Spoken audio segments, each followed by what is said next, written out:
Good morning, students. The topic of today's lecture is demography. So, see in this slide, you can see how the population of the world is progressing from 5.3 billion in the year 1990 to 10.9 billion population in the end of this century, that is 2100 years. More than half of the projected increase in the global population to 2050 will be concentrated in just 9 countries. And out of that, the topmost country is likely to be India, followed by Nigeria, Pakistan, Democratic Republic of Congo, Ethiopia, United Republic of Tanzania, Indonesia, Egypt, and the United States. So at the end of this session, learners will be able to define demography, explain the demographic cycle, discuss the world population trends in terms of birth rate, death rate, and growth rate, discuss the demographic trends in India with respect to population statistics and vital statistics, explain the factors on which fertility depends, and analyze the fertility indicators along with their method of calculation. So, starting with what is demography? So, demography is the scientific study of human population.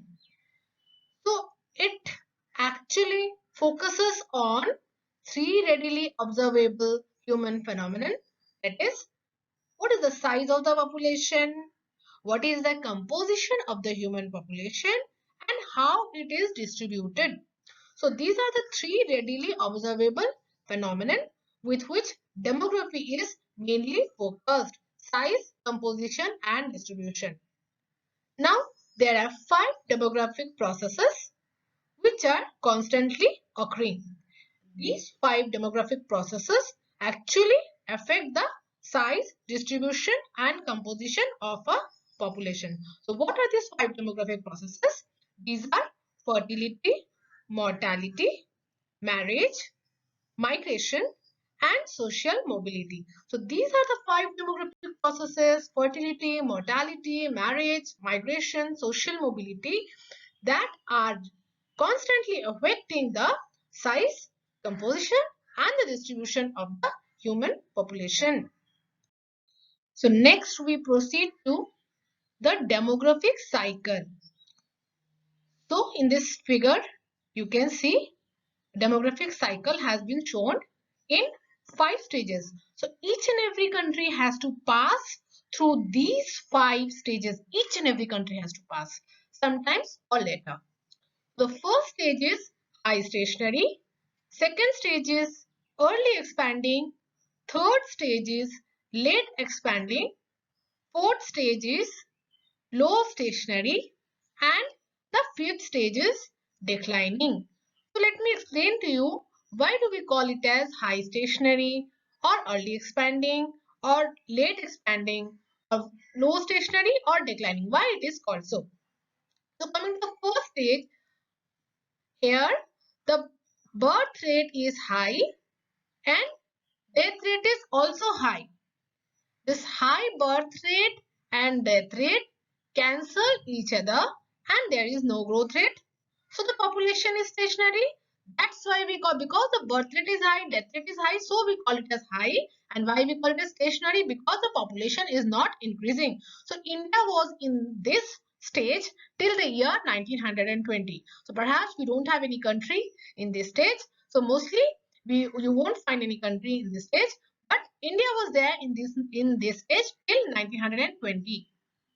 The next is the second stage or the early expanding, where birth rate is still high but death rate has begun to decline.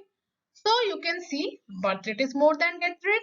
So definitely it is expanding. We call it as early expanding, and this is seen in some South Asian and African countries. So next is third stage or the late expanding. So their birth rate has also begun to decline but death rate has declined further, and still the birth rate is more than death rate. So this is expanding again, because whenever the birth rate is more than the death rate, the population is increasing. We call it as expanding. So this is late expanding. So India is now in this stage. If someone asks you, the India is in which stage of demographic cycle? So remember, India is in the third stage of demographic cycle, that is late expanding. Then this is followed by the fourth stage, where birth rate has decreased, death rate has also decreased, and both of them now cancel each other. So there is no population growth. That we call it as stationary. Now, as because birth rate is low, death rate is also low, we call it as low, and population is not expanding. So population is static. There is no growth, so we call it as stationary. So Austria, UK, Sweden, Denmark, Belgium in the year 1980-85. So many of the countries are there in this fourth stage. Last one is the fifth stage or the declining stage. What happens is that birth rate has decreased further, but death rate has also decreased. The rate of decrease in birth rate is far more than the death rate. So what will happen? Now the birth rate has decreased, birth rate is less than the death rate. So what will happen? Population will shrink. Population will contract. So we call it as declining population. So some of the countries are in that phase, like the East European countries, Germany, Hungary. So this is the demographic cycle. Let us better understand this with the help of a graph.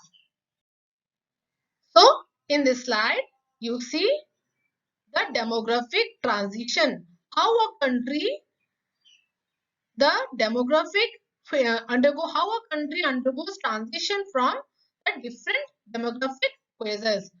So these are the 5 stages: first stage, second stage, third stage, fourth stage, and the fifth stage. So here with the pink color line, the birth rates have been shown, that is the number of births per thousand population, and with the blue color, the death rates have been shown, that is how many deaths per thousand population, this has been shown. And with the red color, I've tried to show the total population. So in the first stage, you can see the birth rate is high, the death rate is also high. So this high birth rate and death rate is cancelling each other. Population is stationary. We call it as high stationary. So population is not increasing. In the next stage, the birth rate is still high, but the death rate has begun to decline. So you can see birth rate is more than death rate. So population is expanding. So we call it as early expanding. See, the population is expanding. Then this is the third stage, where death rate is declining and birth rate is also declining. But still birth rate is higher than the death rate. So population will grow further. So this we call it as late expanding. Then in the fourth stage, we see that the birth rate has declined further, death rate has also declined, but both of them are same. They cancel each other's effect, and the population is not increasing there after reaching this. So it is called as low stationary. Then in the fifth stage, you can see birth rate has now declined further, and it has declined more than the death rate. Birth rate is less than death rate. So what will happen whenever the birth rate is less than death rate? The population is declining. You can see the downward trend. So this is the declining population. Next is, what do you understand by demographic gap?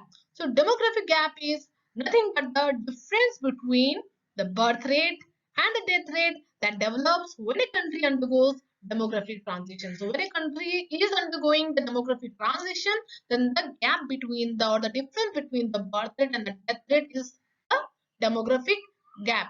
So there is another term which you should know, that is demographic trap. So what is demographic trap? Now, what happens when you cannot control the population? So there is high birth rate, there is high fertility, and but with modern advancement in scientific technologies and advancement in medical sciences, the mortality has been declined. So there is high fertility or high birth rate, but declining death rates, declining mortality. So what happens as a result of this? What will happen? The population will expand. So the combination of high fertility or the high birth rates and the declining mortality or the declining death rates in the developing countries, resulting in a period of high population growth rate, is the demographic trap. Next, we proceed to the world population trends. So this slide shows line diagram showing the world population trend from 1750 to 2018. So in the x-axis, you can see the years have been plotted from the year 1750 to 2018. And in the y-axis, you can see the population of the world has been plotted in millions. So what you can see that the world's population reached first billion in the year around 1800, second billion in 1930, third billion 1960, fourth billion in 1974, fifth billion in the year 1987, and sixth billion in the year 1999. And the world's population crossed the 7th billion mark in the year 2014. So it is expected to reach 8 billion population by the year 2025. So here you can see in this figure line diagram showing the trend of world average annual growth rate from 1800 to 2018. So what you can see is that the current average annual growth rate of world in the year 2018 is 1.2. So look at how the world population is growing. So in this slide you can see pie chart showing the 10 most populous countries of the world in mid 2018. So now you can see that China is the most populous country of the world and it accounts for 32% of the 10 most populous countries, while India stands second in the world and it accounts for 31% of the total 10 most populous countries population. Then it is followed by USA, Indonesia, Brazil, Pakistan, Nigeria, Bangladesh, Russian Federation and Japan. So this is you can see here in this pie chart. So what you will notice is that out of these 10 most populous countries, India, Indonesia, Bangladesh, all these three are Southeast Asian region. So India, Indonesia and Bangladesh are among the Southeast Asian region of the world which are in the 10 most populous countries of the world. Look at the average annual growth rate from 2002 to 2012. So India, the average annual growth rate stands at 1.4, and see China, the most populous country of the world. What is the growth rate? What is the average annual growth rate? That is 0.6. While United States of America, it is 0.9. So what do you expect? If the average annual growth rate of India is 1.4 and to that of China is 0.6, then what will happen? India's population will reach 1.53 billion by the year 2050 and it will be the highest population country in the world. So in this slide, you can see the multiple bar chart showing the birth and the death rates in selected developed and developing countries in mid 2018. So some of the selected countries have been shown here, and the blue color represents the birth rate.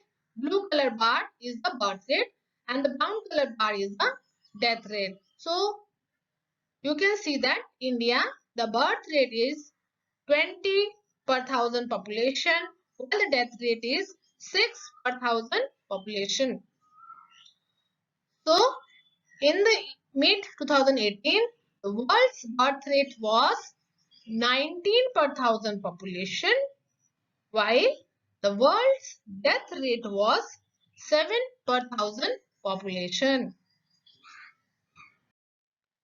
So in this slide, now we shall discuss what are the factors affecting decline in birth rate and death rates. First, we discuss about the factors behind the decline in the birth rate. So what are those factors? So the factors are like spread of the education, increased availability of contraception, extension of services offered through the family planning programs, and marked change in marriage patterns. So, now there is a marriage, the legal age for marriage for girls is 18 years and the minimum legal age for marriage for boys is 21 years. So, this also affects the decline in birth rate, because if somebody is marrying at an earlier age, so fertility is actually high. That is leading to high birth rates.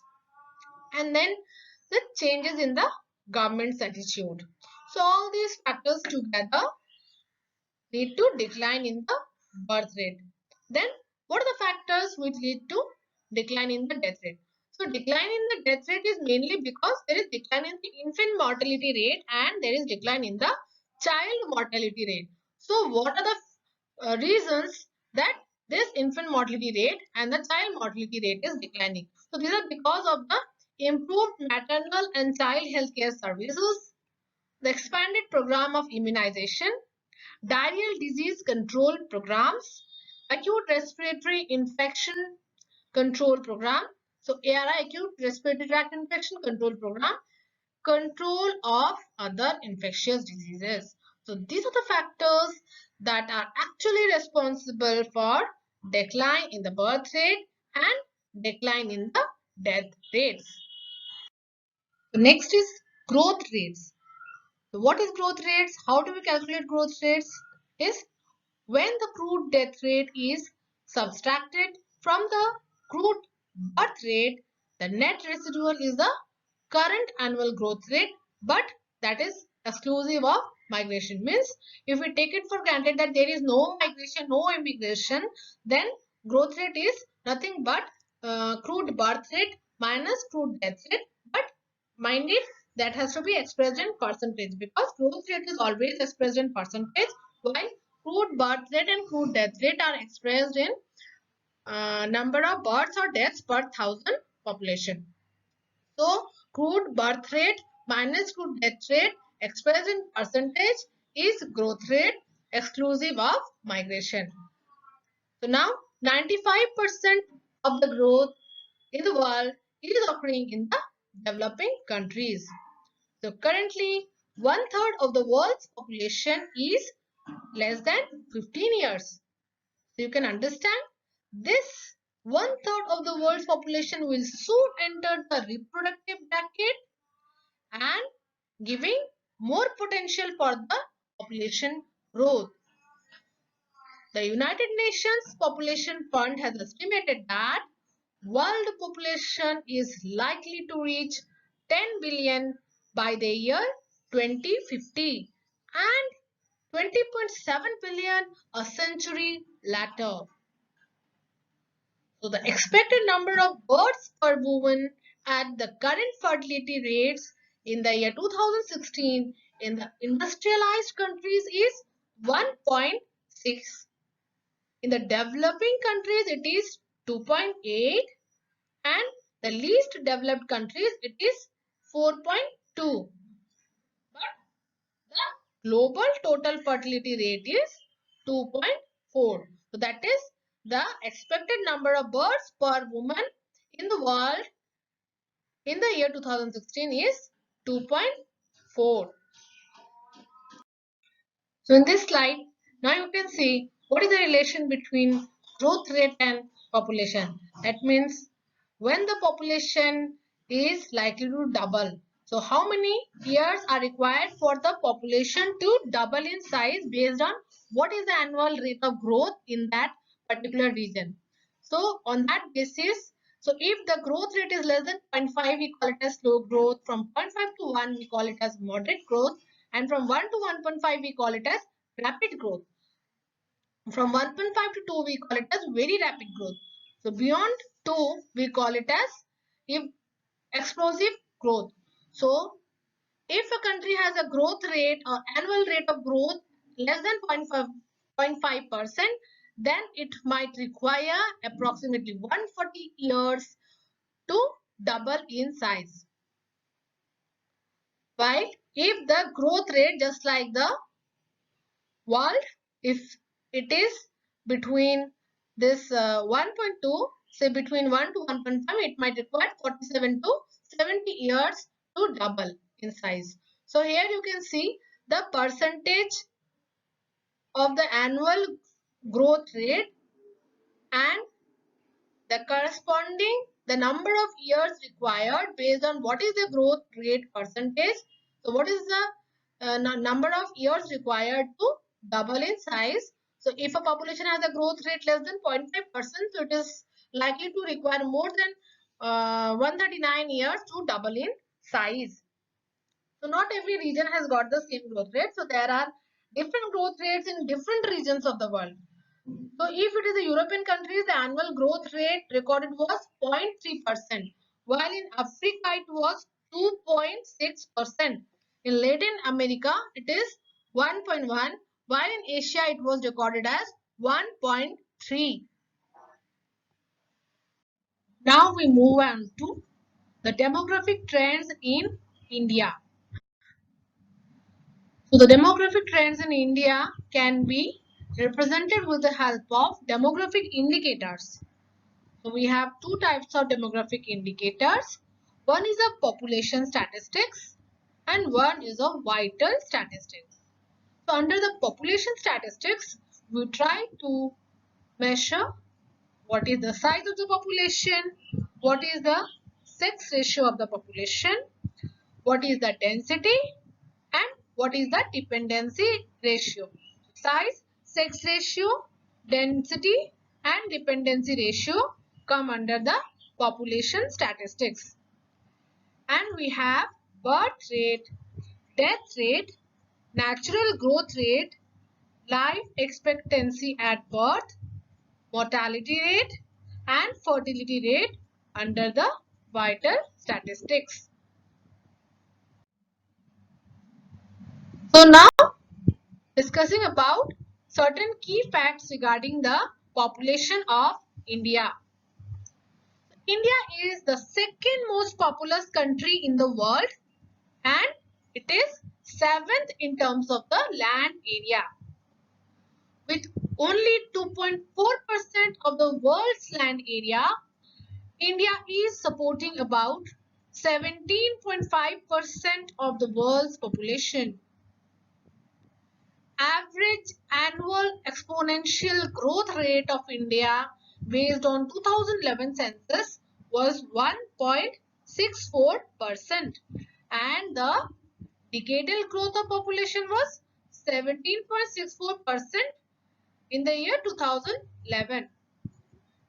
India's population is currently increasing at the rate of 16 million each year. The population in India will increase from 1.21 billion to 1.4 billion during the period from 2011 to 2026.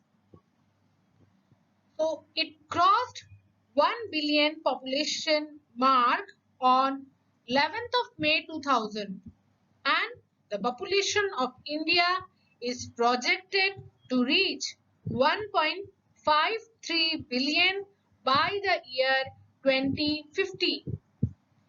This will then make India the most populous country in the world, surpassing China. in this slide, now you can see the ranking of the most popular states by the population size in India as per the 2011 census. So what you can see in the top 10 most popular states in India are the topmost being the Uttar Pradesh, followed by Maharashtra, Bihar, fourth one is the West Bengal. Then it is followed by Andhra Pradesh, Madhya Pradesh, Tamil Nadu, Rajasthan, Karnataka, and then in the 10th position is Gujarat based on this 2011 census. So these 10 states accounts for 71% of the total population of India.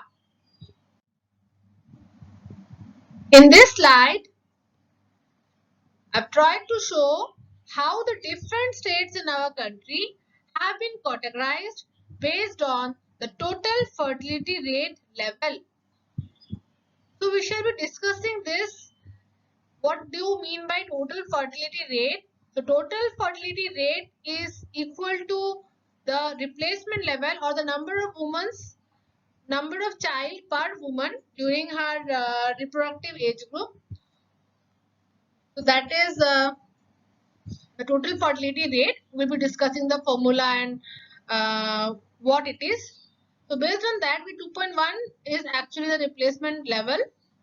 So if the total fertility rate of the states is less than or equal to 2.1, then the state has been categorized as non-high focus states. So under that we have the southern states like Kerala, Tamil Nadu, Karnataka and Andhra Pradesh.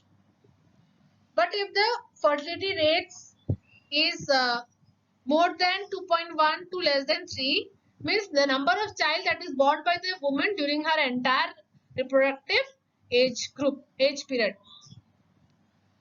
So if it is 2.1 to less than 3, then these states have been termed as high focus states.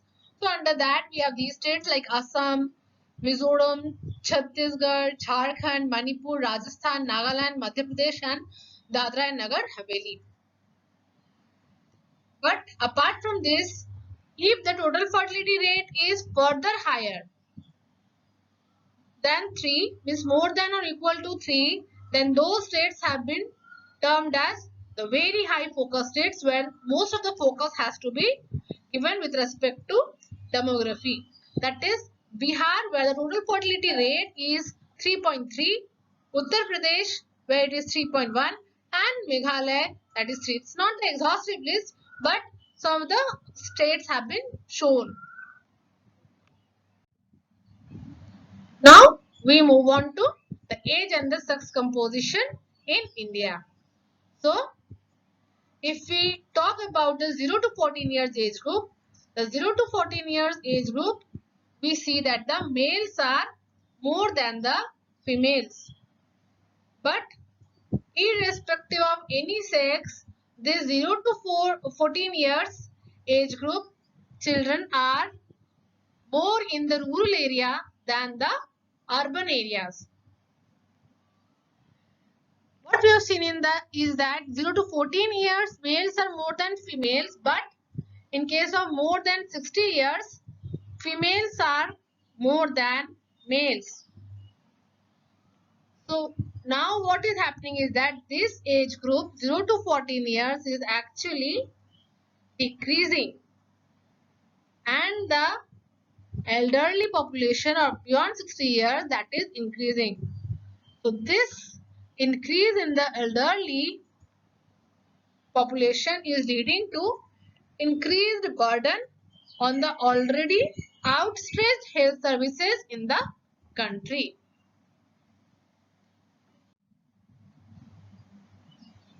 So next is age pyramid. What do we mean by age pyramid? So if we try to represent the age and sex-wise structure of a population by graphical means, then the figure which we obtain is called as age pyramid.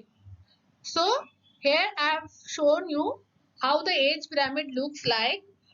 So see, in the x-axis we have the percentages of the population,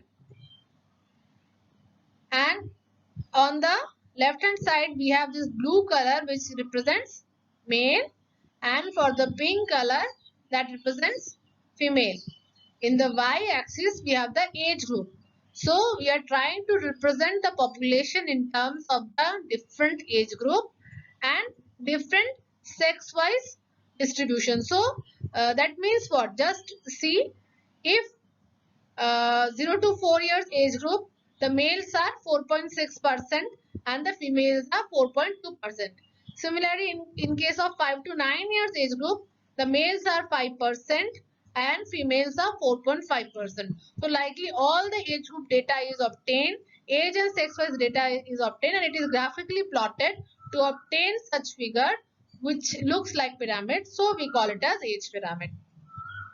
Mind it, this structure, it gives different shapes in different types of countries. Like developing countries we get different types of graph, and for developed countries we get different types of graph. So here in this slide you can see the percentage distribution by age of the population of India. This is for India. And of the population of Switzerland, one of the developed country, in the year 2016. So we can see very well that the shapes of the age pyramid is not the same in case of India, which is a developing country, and in case of Switzerland, which is a developed country. So we shall discuss this further.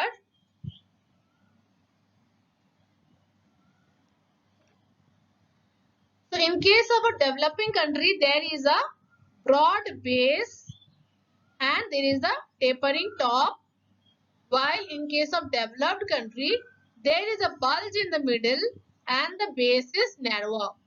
So this is what you have to remember. Now what happens is that now India is having this type of shape. That does not mean that even when India is developing, whenever there is demographic transition, whenever there is development in the stages, so the shape of this pyramid will remain same, does not mean at all. So the shape will change based on whatever is the age and the structure. The moment there is increased development from less developed regions to developing and to developed, the shape of the pyramid will change from this type to this type. So that is what this with respect to different years, how the age pyramid changes, we can see in this slide. So what in the topmost these age pyramids, this 4 belongs to the India, and the below 4 age pyramids belong to that of Switzerland, and this one is of 1950. This first column, this age pyramid belongs to the year of 1950. The second column belongs to the year 2000. The third column belongs to the year 2010. And fourth column, this one belongs to the year 2020. So here we can see the comparison of the age pyramid of India and Switzerland in the year 1950, 2000, 2010 and 2020. Why I have shown you this? I have shown you this just to have the how this age pyramid shape changes from as we progress from 1950 to till 2020, or whenever there is a development in the economy or development, whenever there is demographic transition. So this, there is changes in the birth rates, changes in the death rates, there is changes in the age sex composition. So this shape is going to change. So now what shape we have in the year 2000, the shape you see, it is not the same. It was straight here, but it started having a bulge here. In the year 2010, you see the shape here and here, it is not the same. See how it is changing the shape. And now in 2020, see what was the shape in the year 1990? Exactly like triangular, but now we have that the bulge started to come, and this is the base. Still it is that we have that broad base and tapering top, but the more the development, the more the progression, this changes like that of the developed country we are going to have.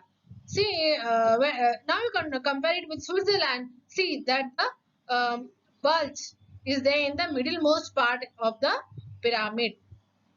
So this is the subsequent development through years from 1950 to 2000. What was the shape? You see, it's a spindle shape where you can see the bulge in the middle, and the base is narrower.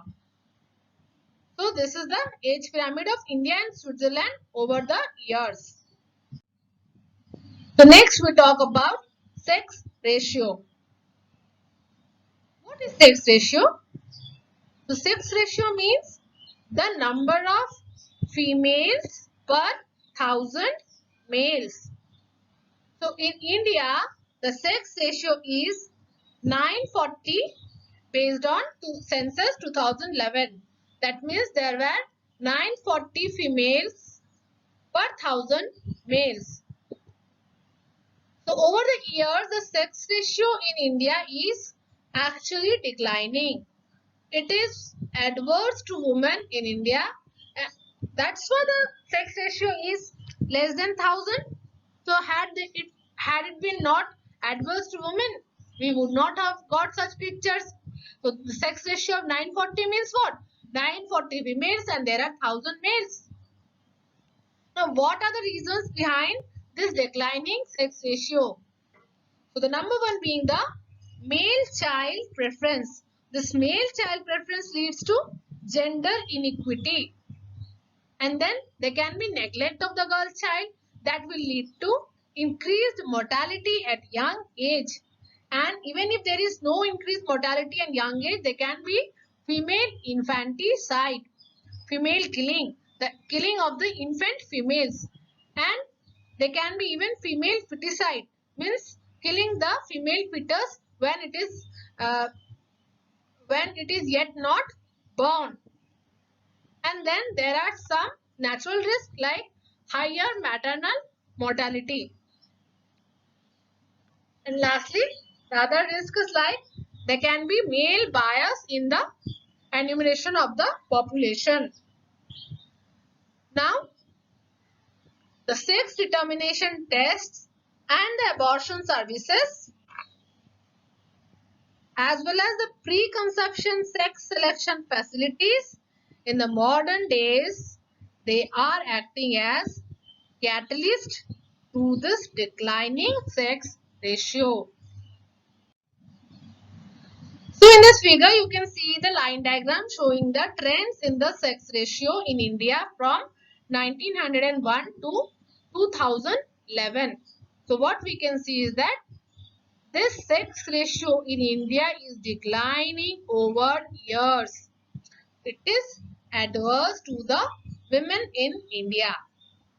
Now we have 940 females per 1,000 males sex ratio in India based on census 2011. Now we move on to sex ratio at birth. Sex ratio at birth can be affected by sex selectivity at birth.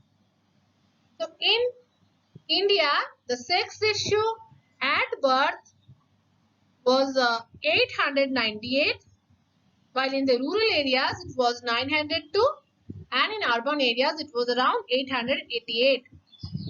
The highest sex ratio at birth was in Chhattisgarh, while the lowest one was at Haryana. In the rural areas, the sex ratio at birth is again highest in Chhattisgarh, while it was lowest in Haryana. In the urban areas, the sex ratio at birth was highest in Madhya Pradesh, while it was recorded to be lowest in the state of Gujarat. The next is the child sex ratio. So what do we mean by child sex ratio? Means sex ratio in this 0 to 6 years age group. So this is the multiple bar chart showing the child sex ratio in 2001 and 2011 year based on the residence and in total. So blue color bar means the total, green color bar means in the rural areas, and the brown color bar means the urban areas. So you can see if you compare it with the 2001, in 2011, what we can see, there is a decline. So this is, now we have the child sex ratio in the year 2011. In total we have, it is 914, and this is all time low since 1961. So this is alarming. Next, we talk about dependency ratio. What do we mean by dependency ratio? So here we are discussing about the age dependency ratio or the societal dependency ratio. So what do we mean by total dependency ratio? Total dependency ratio means the ratio of the combined age groups of the 0 to 14 years plus 65 years and above to the 15 to 64 years age group. You understand? This means the ratio of the combined age group of 0 to 14 years plus 65 years and above to that of the working age group population, that is 15 to 64 years age group. So what it reflects? It reflects the need for the society to provide for the younger and older population groups. But there is a problem with this ratio. What problem? It is crude. Why it is crude? Because it does not takes into account those young or the elderly people who are employed, and it does not takes into account the working age group population who are unemployed. So that's why we say that this ratio is actually a crude.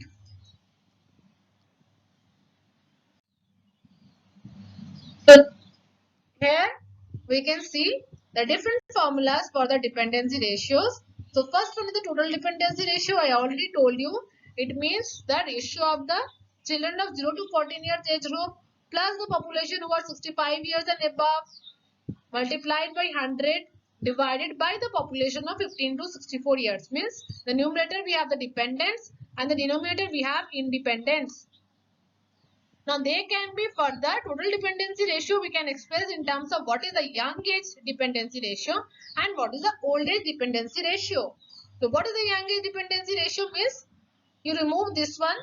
Rather, it is now children of 0 to 14 years age group divided by the population of 15 to 64 years multiplied by 100.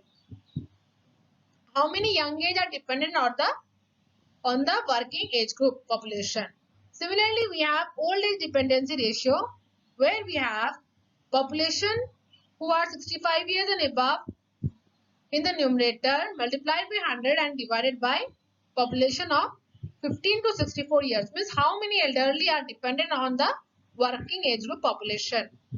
So for India, the dependency ratio for the year 2016 was approximately 51%. And the young age dependency ratio was 41%, while the old age dependency ratio was 9.4% in the year January 2018. In this slide, you can see the age dependency ratio in India and world based on the year 2016. So you see the color gradation, the light brown, slightly dark, more dark and the darker.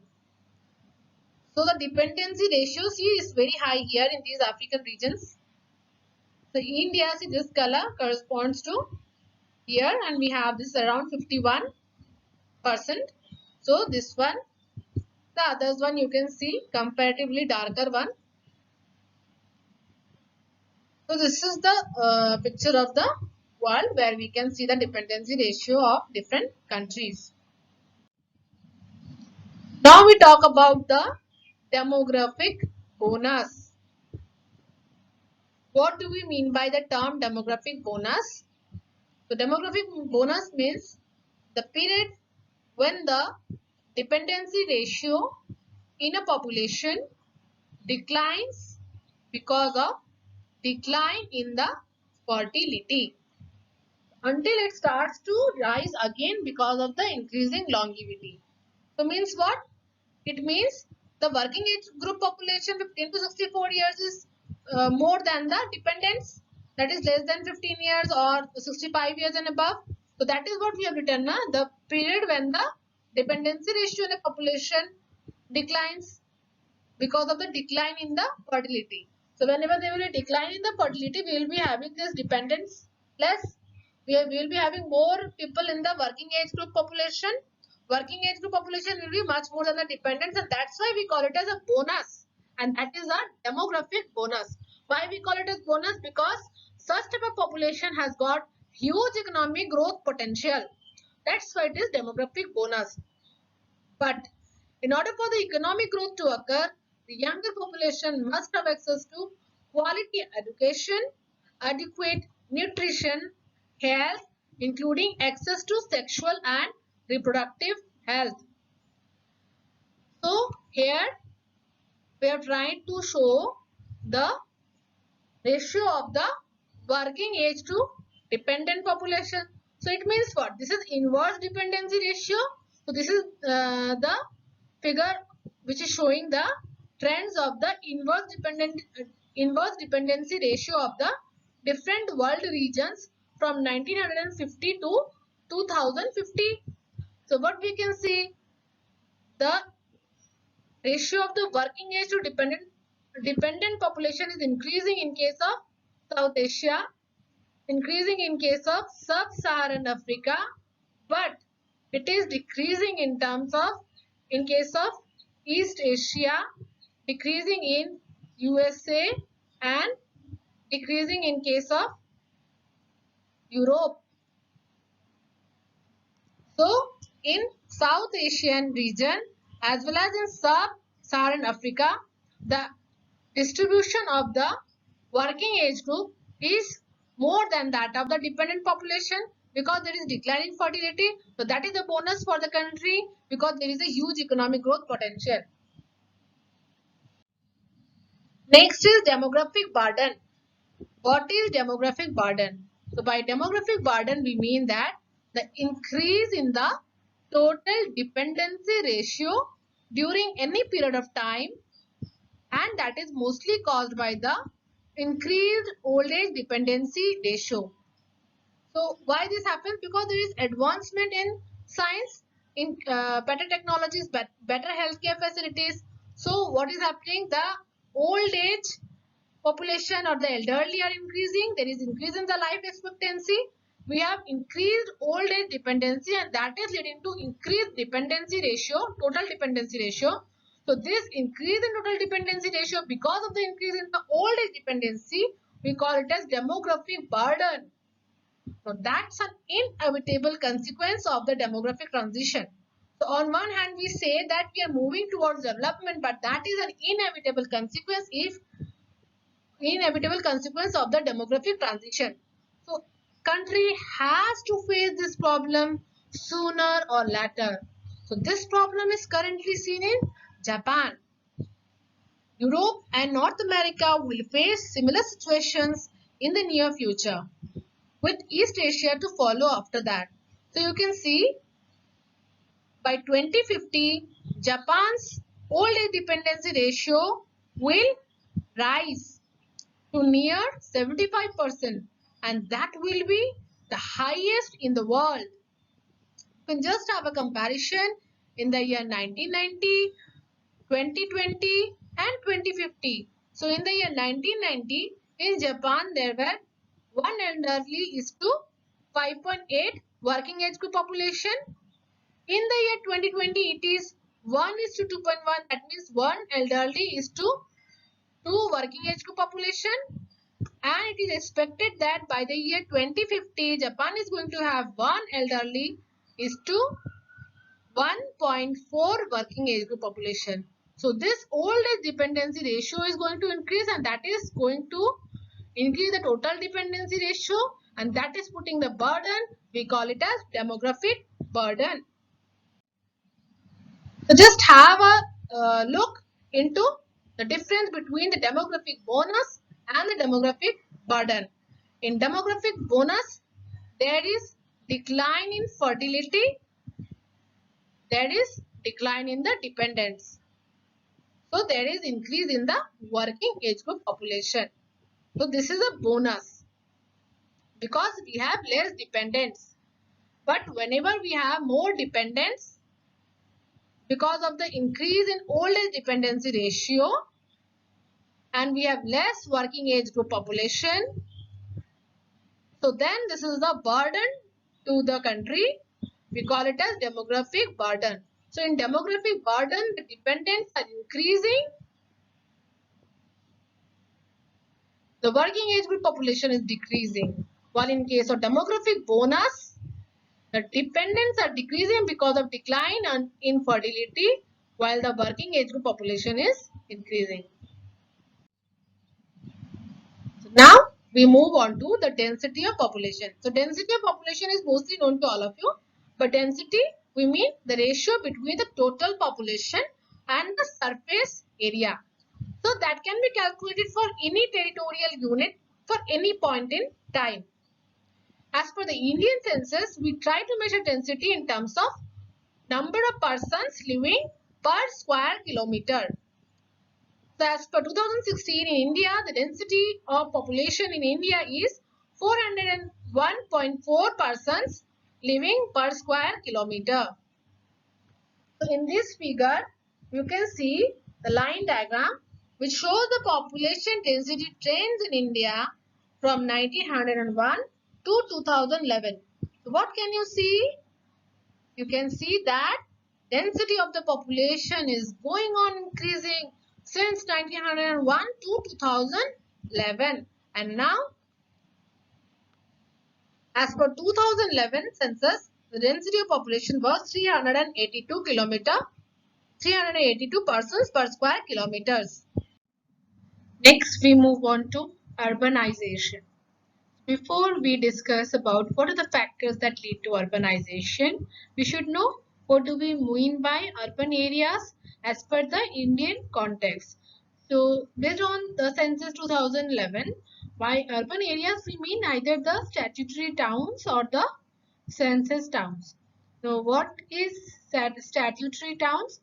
This means that all the places with the municipality or corporation or cantonment board or notified town area committee, etc. So that is statutory towns. Then census towns means all other places that satisfied the following criteria, that is a minimum population of 5,000, at least 75% of the male working population engaged in non-agricultural pursuits, and a density of population of at least 400 persons per square kilometer. So this is what we mean by urban areas. So what you have to notice, one thing is that from 2001 to 2011, urbanization has increased from 27.81% to 31.16%. So urbanization is going on increasing. As per census 2011, rural population was 68.84%, while the urban population was 31.16%. But this increased. If you compare this value with respect to 2001, this value, the urbanization has actually increased. Now, Maharashtra is the largest urban population of India and Uttar Pradesh is the largest rural population of the country. In the year 2017 in India, the rural population were 66.5%, while the urban population were 33.5%. So again you see from 2011 to 2017. So this is increasing 31.16% to 33.5%. So annual urbanization increase was 2.8%. So in this slide, you can see the percentage share of the urban population in total population of India in the year 2001 and in 2011. So two census, 2001 census and 2011 census. So you can see the darker areas are the You can see how there is an increase in the darker areas. So percentage share of the total population. So see how this is expanded. So this has become a deep color. So there also urbanization has taken place and including this. So urbanization is constantly increasing. Now, what are the factors that are responsible for urbanization? So mainly there are two factors. The first one being the natural growth, that is through births, and the second one being a migration from villages. Now, why there is migration from the villages to the cities? Why? Because there are better employment opportunities in the cities. There are attraction for the better living conditions, and then there are availability of the social services such as education, health, transport, and entertainment, etc. So these are the factors that are responsible for urbanization, that is the natural birth and the migration from the villages because of better and modern amenities. Next, we will discuss about family size. So normally, what do we think that what is family size? By family size, we mean that what is the number of members in the family. But no, in case of demography, this is not family size. So whenever you are asked about what do you mean by family size in demography or in community or in here, so you have to say that family size in case of demography, it means that the total number of children a woman has born at a point in time. The number of children, it is not the number of family members, mind it. So, and that too, it at a point in time. So, family size means the total number of children a woman was born at a point in time. Then next is the completed family size. So this was about what was the woman, how many number of children the woman was having at a certain point in time. But then is completed family size. It's about total number of children that can be born by a woman during her childbearing age. What is the childbearing age? That is 15 to 45 years. Total number of children that is born by a woman during her childbearing age is actually completed family size. So the indicator which measures fertility, the total fertility rate actually gives the approximate magnitude of the completed family size, that is widely used as a demographic indicator. So family size depends upon the duration of the marriage, the education of the couple, number of live births, living children, preference of male children, and the desired family size. So family planning programs campaign, the current campaign is based on the theme of two-child family norm to reach the demographic goal of net reproduction rate of 1. So what is net reproduction rate? So that we will discuss shortly. So you have to remember that two-child family norm is the current campaign, and that is to reach the demographic goal of net reproduction rate of 1. That means each one will replace one girl will replace one depending upon the current rates of fertility and mortality. Family planning involves decision regarding desired family size as well as the effective limitation of the fertility once the size has been achieved. So first the desired family size has to be achieved, and then if the size has been achieved, the fertility has to be limited. So here you can see the total fertility rates in the selected developed and developing countries from 1994 to 2017. So the blue color bars are representing 1994 values, and 2017 has been shown with the help of brown color bars. So you can see in India in the year 2017 the total fertility rate is 2.3, while in case of 1994 it was 3.7. You can also see the total fertility rates in other countries. Just see in China, it is 1.8, means the number of child the woman is going to have during her entire reproductive period. That is 1.8 in case of China, but 2.3 in case of India. So next we move on to what is literacy and education. So first of all, what do you mean by literate? So literate means a person who is 7 years of age and above, and who can read, write and understand in any language. So understood, the person should be above 7 years of age and who can read, write or understand in any language.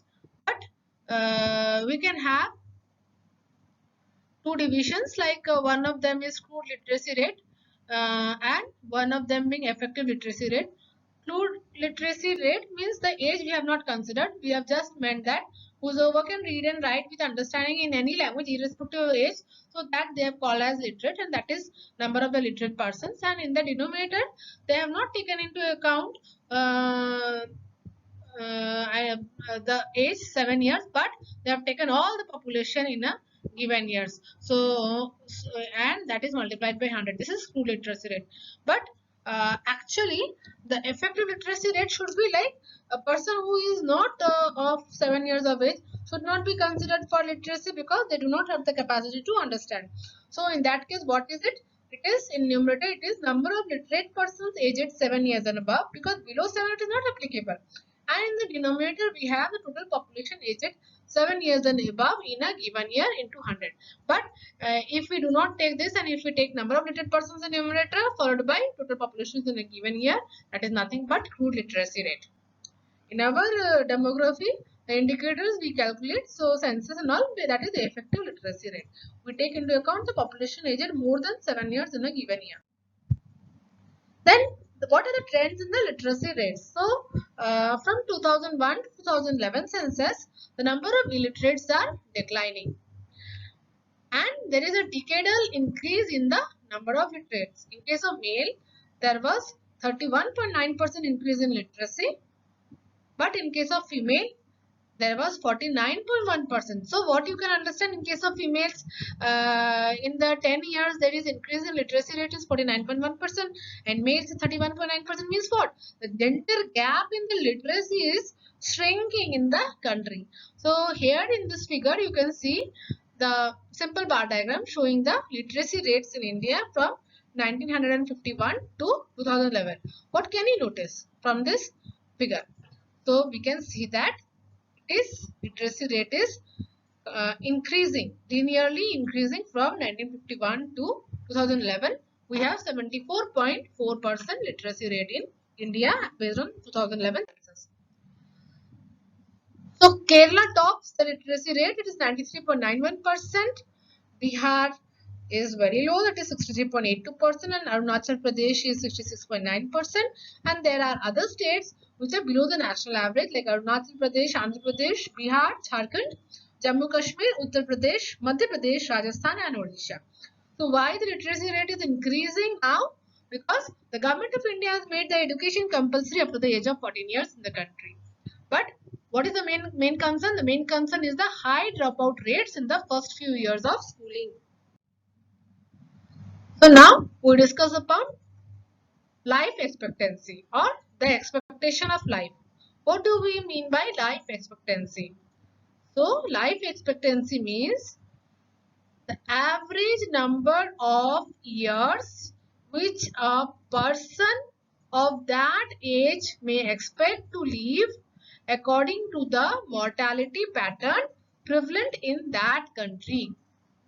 So, global life expectancy at birth for both the sexes has increased by 22.5 years from 1950 to 55 to 2000. Means from 1950 to 2008, there has been an increase in 22.5 years of life expectancy. So, previously it was 46.5 years and now it is 69 years. So, one more thing you have to remember, that females generally live longer than the males in most of the countries. Japan leads in life expectancy for both males and females. So that's why we said that the aging is going to increase in case of Japan, and that is going to be an increase in the demographic burden to that country. So India, the life expectancy at birth in the year 2017, for males it was 67 years and for females it is 70 years. Females live longer than the males. Next, we move on to fertility. By fertility, we mean the actual bearing of children. Women's reproductive period is roughly from 15 to 45 years, that is almost 30 years. So, a woman in lifetime may give birth to 15 children, but this much is rarely achieved. Now, please don't ask me, why did Gandhari had 100 children? The higher fertility in India is attributed to the universality of the marriage, lower age at marriage, low level of literacy, poor level of living, limited use of contraceptives, and the traditional ways of life. So let us discuss the factors that affect the fertility in detail. The first one being the age at marriage. Now it has been observed that females who marry before the age of 18 years give birth to a larger number of children than those who marry after. So if the marriages were postponed from the age of 16 to 2021, the number of births would decrease by 20 to 30%. That has been seen from some studies. The next is the duration of the married life. So based on how many years have passed since marriage, the birth rate or the fertility is affected. So during the first 5 years of married life, there are generally 10 to 25% of all births. From 5 to 15 years of married life, there are approximately 50 to 55% of all births. And after 25 years of married life, the births are very, very few. So all the family planning efforts should be basically concentrated in the first few years of married life and not the entire reproductive duration. Next is the spacing of the children. Now it has been found that when all the births are postponed by 1 year in each age group, there was a decrease in the total fertility. So this means what? This means if there is spacing of children, that is going to reduce the fertility rates. The spacing of children reduces the fertility rates. Next is education. Inverse association between the fertility and educational status has been observed. That means what? If the educational status increases, the fertility decreases. So, it was found in a study that total fertility rate is 1.07 children higher for the illiterate woman than for the woman with at least a high school education. So why it is so? Because education provides knowledge, education increases exposure to information and media, it builds a skill for the gainful employment, increased female participation in female decision making, raises the opportunity costs of women's time. Next is economic status. So economic status also has got an inverse relationship with the fertility. So, total number of children born declines or decreases with an increase in per capita expenditure of the household. So, there is a better socioeconomic status, the fertility rates are lower. The higher socioeconomic, if the lower socioeconomic status, the fertility rates are higher.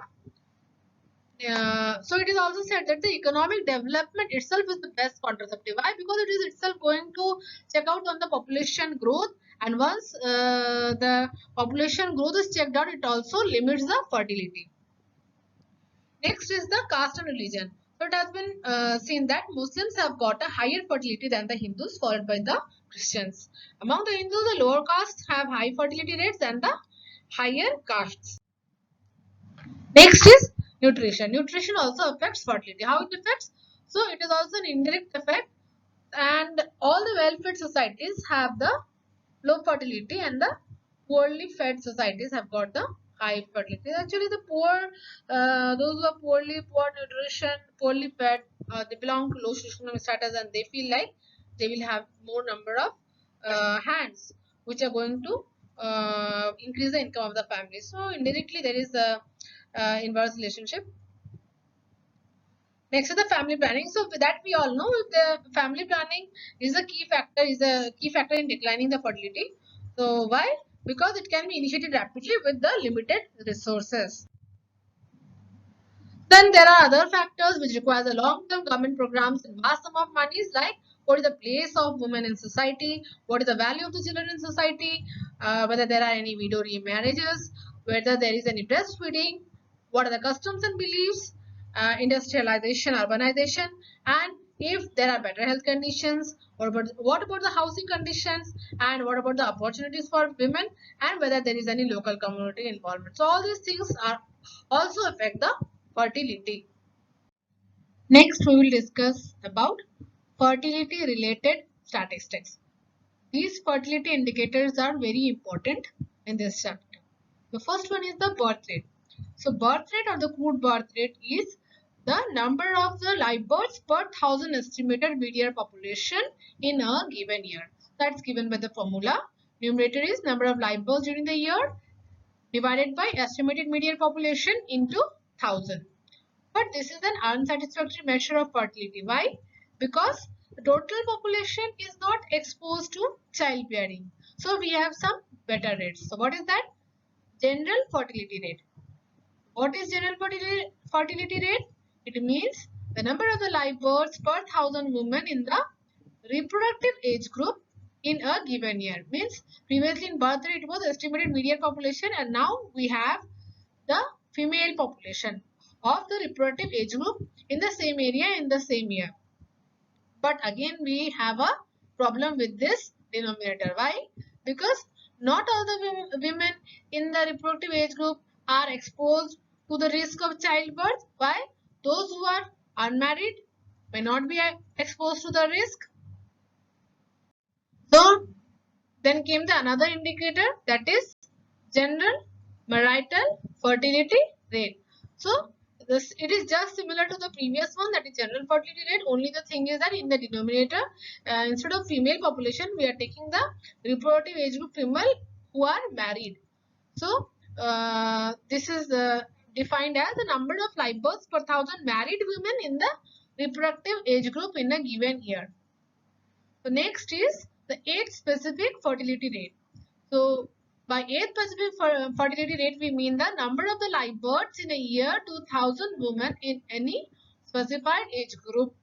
So it is given by the number of live births in a particular age group divided by median female population of the same age group into 1,000. So that is age specific fertility rate. Number of live births in a year to 1,000 women in any specified age group. So next is age specific fertility rate again suffers from the same drawback, that marriage has not been taken into consideration. In the denominator it was female population of the particular age, but now we are going to have married female population of the same age group. So what is age specific marital fertility rate? It means the number of live births in a year to 1,000 married women in any specified age group. So given by the formula, number of live births in a particular age group divided by median married female population of the same age group into 1,000. So next is the total fertility rate. It's very important. Total fertility rate is very important. What do we mean by total fertility rate? Is a very important demographic indicator. We have used this term many times during our this lecture. So it means the average number of children a woman would have if she were to pass through her reproductive years bearing children at the same rates as the woman now in each age group. Means what? What is the average number of children a woman is going to have if she is made to pass through the reproductive age group bearing the children at the same rate as a woman now in the each age group? Means we have to do the summation of the age specific fertility rates for all the ages. That is equal to, if we do the summation of the age specific fertility rates for all the ages, then we get what is known as the total fertility rate. So that is the average number of children a woman would have if she were to pass through the reproductive years bearing the children at the same rates as the woman now in each age group. So if the age group is in 5 years, like 5 years age group, then the sum of rates has to be multiplied by 5. So total fertility rate gives the approximate magnitude of the completed family size. This we told before also. So this is going to give you the picture of the or the approximate magnitude of the completed family size. So given by the formula 5 into sigma age specific fertility rate from the years of 15 to 19 years, this 5 years age group, to 45 to 49 years age group. So summation of the age specific fertility rates from this reproductive age group, because it is in terms of 5 years of age groups, so we are multiplying it with the 5 and then that is divided by 1,000 to obtain the total fertility rate. Next is the total marital fertility rate. It is exactly similar to total fertility rate. Only thing is the marital component has been added. So what do we mean by that? We mean that the average number of children that would be born to a married woman if she were to experience the current fertility pattern throughout her reproductive span what is the average number of children a woman will be having, a married woman will be having if she is experiencing the current fertility pattern throughout her reproductive span. So it's given by the formula just like total fertility rate. We are going to have the summation because there is a 5 years age group has been taken from starting from 15 years to 49 years. So we are going to multiply it by 5 and then we are going to have the summation of the age specific marital fertility rates, and then this is all divided by the 1000. Next is the gross reproduction rate. So by gross reproduction rate, what do we mean? So previously it was children, but remember the boys cannot give birth. So what do we mean by gross reproduction rate? We mean that average number of girls that would be born to a woman if she experiences the current fertility pattern throughout her reproductive span, assuming no mortality. So it is just similar to this one. Only thing is that instead of this children, we are going to have the average number of girls that would be born to a woman.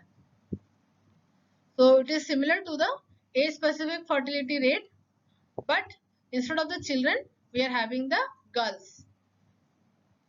So you see, it is the summation of age-specific fertility rate for female live births, and then it is multiplied by 5 because 5 years age group has been taken, and this is whole divided by 1000 to obtain the gross reproduction rate, because reproduction capacity or giving birth is the feature of the girls. So next is net reproduction rate.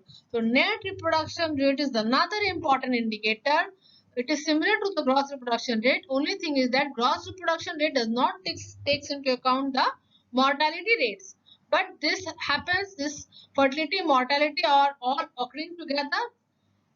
So this means the number of daughters a newborn girl will bear during her lifetime, assuming fixed age specific fertility and mortality rates. Number of daughters a newborn girl will bear during her lifetime, assuming fixed age specific fertility and mortality rates. So NRR of 1 means what? Attaining the 2-child norm, the replacement level. So if the NRR is less than 1, that means the reproductive performance of the population is said to be below the replacement level. Very important. Next, the child-woman ratio means what is the ratio of the child to that of the woman of the childbearing age. Number of children 0 to 4 years of age group per 1000 women of childbearing age group, that is 15 to 44 or 49 years of age. Next is what is the pregnancy rate. So by pregnancy rate means it is the ratio of the number of the pregnancies in a year to the married woman in the age of reproductive years. So it includes all the pregnancies, whether they had been terminated as live births, whether there was stillbirth or abortions, or even had yet not been terminated. So that's about the pregnancy rates. Next is abortion rate means the annual number of all types of abortions, usually per 1000 women of the childbearing age. So that is abortion rate. But abortion ratio means the ratio of the number of abortion to the number of the live births over the same period. That is the abortion ratio. That is number of abortion by number of live births. Then is the marriage rate. Marriage rate means what is the number of marriages in a particular year per 1000 population. So that we actually call it as crude marriage rate, means the number of marriages in the year per 1000 media population. Now that's got a problem because not everyone in the population is eligible to marry. So we can have some better indicator like general marriage rate. What is general marriage rate? In the numerator we have the same, that is number of marriages within 1 year into 1000 divided by denominator here is the eligible persons for the marriage, that is unmarried persons aged 15 to 49 years are the eligible persons for the marriage. So that was all about the fertility indicators. Fertility indicators sometimes comes as a long question as well. Sometimes a part of the fertility indicators comes as short note or explain wise, very important. Now is the learning exercise for all of you, that is explain the factors responsible for the high birth rate and declining death rate in India. Next, coming to the summary. So we discussed that demography is the scientific study of human population. We discussed the 5 stages. You remember that was high stationary, early expanding, late expanding, low stationary and declining, and India is in the third stage, that is late expanding. Then we discussed about the population trend, world population trends, and remember the growth rate of world was 1.2%, birth rate was 19 per thousand population, death rate was 7 per thousand population as on 2018. Next, we discussed about the population trends of India. India is the second most populous country in the world, and as per the 2011 census, the growth rate of India was 1.64%. Uttar Pradesh was the most populous state. Total fertility rate of India was recorded as 2.3 in the year 2017. There is an increase in the elderly population, and you remember that age pyramid for India is actually pyramidal shape and with the broad base and the tapering top. And India has witnessed a declining sex ratio over years, and now currently the sex ratio is 940 females per thousand males. The dependency ratio, that is number of 0 to 14 years child plus 65 years and above divided by 15 to 64 years of age group. So dependency ratio was 51%. Density of India is 401.4% per square kilometer. There is a rapid increase in urbanization. Literacy rate of India is 74.04%. Life expectancy at birth for males we discussed 67 years and for females we discussed 70 years. Then we discussed about what are the factors affecting fertility, that is age at marriage, duration of marriage, spacing of children, education, nutrition, economic status, caste, religion, family planning and other factors. Finally, we discussed some of the fertility indicators, the most important being the total fertility rate, the net reproduction rate. Total fertility rate gives the approximate magnitude of the completed family size. Remember, net reproduction rate of 1 is equivalent to attaining approximately the 2-child norm. So, if you get net reproduction rate of less than 1, then the population is below the replacement level. Remember one thing, that not every race is meant to be won. That's all for today's class. Thank you.